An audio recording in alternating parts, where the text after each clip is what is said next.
Pemirsa, musim kemarau ekstrim pertama kali diumumkan BMKG pada 24 Maret 2026. Bahkan muncul istilah El Nino Godzilla. Namun sampai kebakaran meluas timbul pertanyaan, apakah pemerintah kebobolan? Mas Wahyu, menurut Mas Wahyu? Pertama, harus diingat BMKG-nya juga pemerintah. Jadi kebobolan informasinya ada. Yang kedua, kami justru melihat pemerintahnya menyepelekan ancaman yang datang.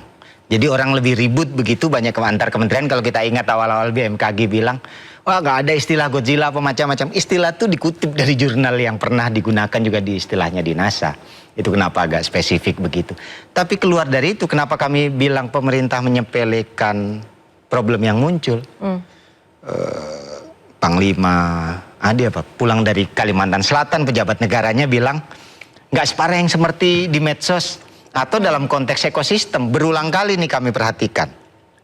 Ada Menko-nya, ada Mentannya, Wamentannya berulang kali bilang, di Papua, di Kalimantan nggak ada rawa kok, ini pohonnya kecil-kecil.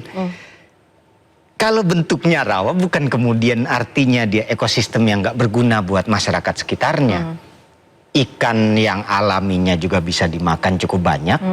Kalau kemudian ekosistemnya rusak, masyarakat itu banyak sekali yang keluar uang untuk sesuatu yang dahulu disediakan oleh alam. Saya mau kasih gambaran lah, nilai ekonomi bagaimana ekosistem gambut itu yang baik. Di Sumatera Selatan itu ada istilah lebak lebung tuh. Untuk ngambil ikan pada ekosistem rawa gambutnya, karena itu cukup kaya, sampai ada perda lelangnya. Dan itu tiap desa bisa ratusan juta untuk orang berbisnis dan ngambil ikan di situ. Jadi itu menjaga keseimbangan alam. Menjaga keseimbangannya. Nilai ekonominya besar sekali dan itu bukan aturan baru, itu aturan yang diadopsi dari zaman Sriwijaya ternyata. Nah, kenapa kami bilang menyepelekan? Ancamannya sudah disebutkan oleh lembaga negara. Tapi kemudian apakah pemerintah daerah aware? Dari awal tahun lebih dari 10 provinsi, 40 kabupaten kota itu sudah siaga darurat karhutla. Karena teman-teman di daerah, pemerintah daerah khususnya, itu yang sehari-hari dan paling hafal pola yang mereka hadapi.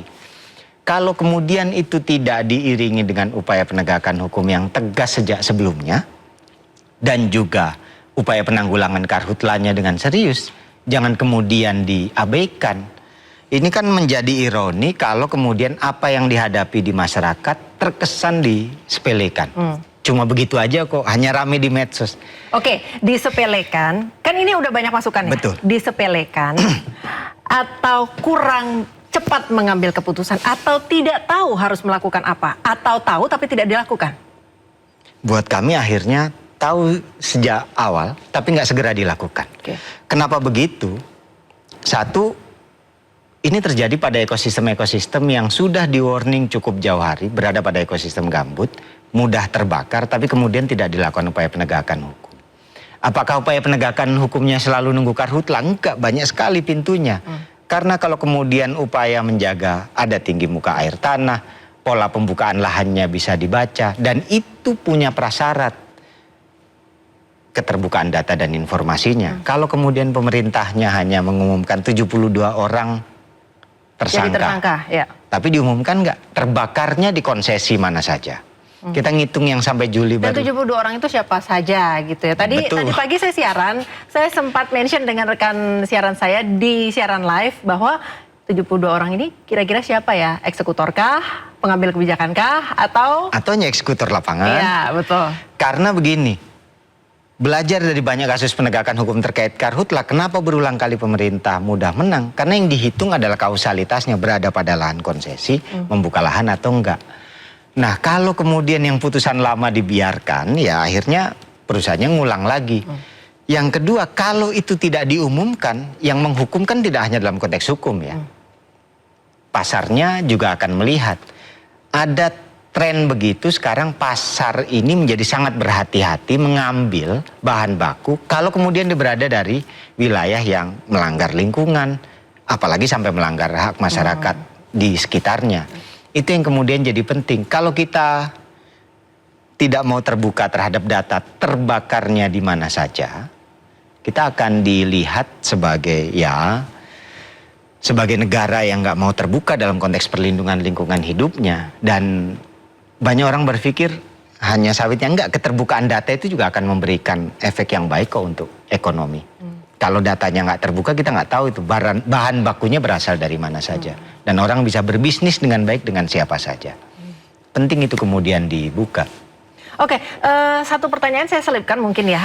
Mungkin nggak semua pemirsa tahu gambut itu apa. Tadi kita membahas tentang banyak hal tentang gambut, dampaknya, seberapa bahayanya, kemudian manfaatnya apa. Betul. Tapi gambut itu apa dan terbentuk dari apa, berapa lama, itu mungkin bisa diberi gambaran. Nah, ini khususnya untuk Bapak Ibu teman-teman yang berada di luar ekosistem Sumatera, Kalimantan, dan Papua. Ekosistem gambut itu satu ekosistem yang terbentuk dari materi-material organik. Dan itu bayangkan saja kalau ada daun di depan rumah ini numpuk, masuk ke kolam, tidak terdekomposisi. Dan itu yang terjadi di gambut. Bedanya ini terjadi ribuan tahun. Dan karena terjadi ribuan tahun, dia menyimpan karbon. Dia menjadi spons alami yang bisa menyimpan 13 kali lipat berat massa tubuhnya. Jadi gambut ini punya fungsi hidrologis penting. Dia terbentuk ratusan ribuan tahun yang lalu. Dan karena dia punya fungsi hidrologis, kalau rusak, dia hampir tidak bisa dipulihkan. Jadi dalam definisi ilmu lingkungan, Rusak-rusak aja gitu ya? Satu definisi nih, saya sering bercanda mirip-mirip sama hati nih.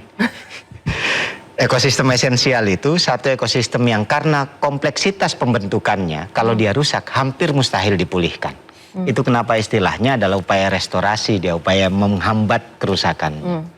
Nah, itu yang menjadi berbeda dengan ekosistem tanah mineral.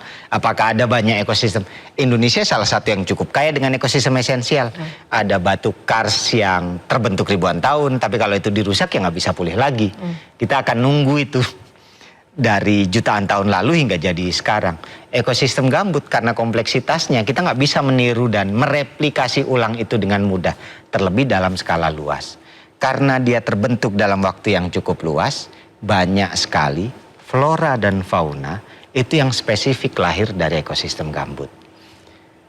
Salah satu komen yang paling sering dan cukup ribut di Instagram kita misalnya, orang baru tahu cupang kenapa mudah sekali dia hidup tanpa aerasi atau oksigen yang banyak. Karena endemiknya dia berasal diambil dari lahan gambut. Sebagian besar sagu yang produktivitasnya bisa 30 kali lipat dibanding padi itu, sebagian besar juga lahir di tanah rawa dan ekosistem gambut.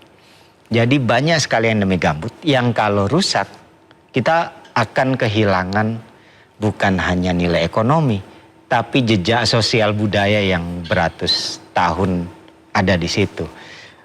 Banyak sedikit yang tahu gambut itu dulu diambil dari nama kecamatan di Banjar yang dibilang kebakarannya biasa aja. Banjar itu Banjarmasin ya, Kalimantan betul, Selatan. betul. Ya. Di Kalimantan Selatan. Tapi teman-teman kita di sebagian Merauke misalnya nyebut, oh enggak, kami sebutnya tanah goyang ini. Ada yang nyebutnya tanah om apa, berbagai istilah yang ekosistem gambutnya juga melahirkan. Dan banyak juga flora dan faunanya yang berkembang pada nilai ekonomi. Ada kerbau rawa yang dua-duanya hanya berada di selatan, Sumatera Selatan dan Kalimantan Selatan. Dua-duanya secara genetik berbeda dengan kerbau darat. Dan hanya makan jenis rumput-rumputan yang lahir di ekosistem gambut. Jadi banyak sekali. Tapir. Sementara kita juga tahu sebagian gitu orang hutannya berada pada ekosistem itu. Begitu. Panjang sekali ya prosesnya. Dan nggak bisa ngebakarnya dalam hitungan jentikan hari. Tapi kalau hari, ada gambut minggu, yang terbakar, itu artinya sejak tahun sebelumnya dia akan dilakukan pengeringan. Sehingga kalau kemudian... Berarti perencanaannya matang ya? Perencanaannya matang. Bagaimanapun misalnya kita juga kasih apresiasi. Kami tahu beberapa Polres di Riau, ini bukan level Polda lagi di Polres, itu sampai manggil ahli IPB misalnya. Prof. Bambang Heru, dulu Prof. Haryadi almarhum juga sering panggil. Untuk juga membantu memberikan penilaian. Ini dibukanya sengaja, dikeringkan sengaja atau kepentingan lain. Jadi sebenarnya dari sisi... khususnya teman-teman di pemerintah daerah dan aparat di daerah, mereka yang berhadapan harian dengan problem, tahu betul bahwa ancamannya cukup besar. Dan kalau itu dibiarkan ya generasi kayaknya say goodbye dengan generasi emas 2045 ini. Semua racun yang kita hisap ini, dan banyak studi yang menghitung dalam jangka waktu yang panjang pada ibu hamil, kemungkinan stuntingnya juga akan cukup besar. Tidak Jadi bisa dipulihkan dengan EBG? Sebagai yang pernah juga bantu teman-teman di kesehatan, ada istilah 1000 hari pertama. Oke. Jadi kunci untuk menghilangkan dan gizi yang cukup baik itu justru dari sebelum lahir sampai 1000 hari pertamanya. Itu artinya 0 hingga sekitar 3 tahun. Oke, kalau Mas Wahyu ngelihat pemerintah daerah yang di kebakaran hutan kali ini, Kalimantan, Sumatera, Papua Selatan, pemerintah daerahnya sudah melakukan apa? Dan sudah ada antisipasi belum sebelum terjadi kebakaran hutan? Karena tadi kan pengeringannya sebenarnya udah dari tahun sebelumnya gitu. Dan tapi penting diingat juga, pertama pemerintah daerah yang menetapkan bahkan awal tahun lalu, dari awal tahun ini, dari Januari itu udah kami identifikasi hingga Juli saja udah lebih dari 40 kabupaten kota tetapkan siaga darurat siaga karhutlah. Tapi penting diingat, banyak sekali konsesi sekarang izinnya dan proses penegakan hukumnya ditarik semuanya ke pusat. Oke. Sementara karena kita juga keliling ke beberapa pemerintah daerah, mereka dihadapkan pada kondisi efisiensi yang cukup berat.